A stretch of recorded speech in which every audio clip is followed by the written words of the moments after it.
Good afternoon সবাইকে। Happy Easter. সর্বপ্রথম আজকে তো হ্যাপি ইস্টার তো আছে, ইস্টার একটা স্পেশাল ডে আমাদের জন্য অবভিয়াসলি।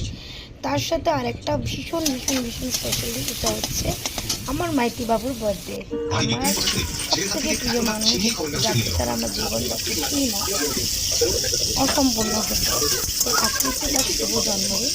তো আজকে উনি নেই, আর উনি বেরিয়েছেন নিজের ব্যবসায়। তো আমি ওনার জন্য করছি prawn rice, prawn fried rice, আর করছি মাটন কষা।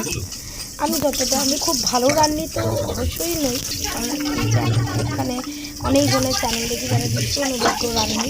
আমি হয়তো ততটা নই, কিন্তু আমি যতটা পারি ততটা শিখেছি আর কি। আমি তার মধ্যে তার সাথে করি। আর প্রথমে আমি করেছি আজকে সমস্ত ভেজিটেবলস ফ্রাই করেছি, প্রন ফ্রাই করেছি, রাইস আলাদা করে করেছি। আর এদিকে হচ্ছে মাটনের জন্য প্রস্তুতি চলছে, যেরকম সব গরম মশলা দিয়ে দিয়ে যা করে। আর এদিকে আলাদা করে চাটনি, আমি চাটনিটা আমের করেছি। আর আমি দিয়েছি আমের চাটনির মধ্যে মিষ্টির রস। আমাদের বাড়িতে ছিল রসগোল্লার মিষ্টির রস, যে সচরাচর বেশিরভাগ লোকেরা ফেলে দেয়, তো আমি সেটাকে মিষ্টি চাটনিতে ব্যবহার করেছি। আর এতে খুব দারুণ স্বাদ হয়, করে দেখতে পারো।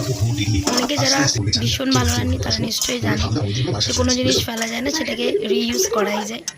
আর এখানে মাটন কষা চলছে, আলু ভেজে নিয়েছি, চাটনিও হয়ে গেছে। ফ্রাইড রাইসে আমি আগে সবজিটা দিয়ে দিচ্ছিলাম, তারপরে আমি ফ্রাই করবো। কিছু ক্যাশু, কিছু কিশমিশ দিয়ে যা যা দেয়, গোলমরিচ, আরও যত রকম মশলা দিয়ে আস্তে আস্তে করে ফ্রাই করছিলাম। শেষে দিয়েছি ঘি, দারুণ একটা আরোমার জন্য। অ্যান্ড অলমোস্ট আমাদের রান্নাটা রেডি। আর এবার আমি পরিবেশন করব।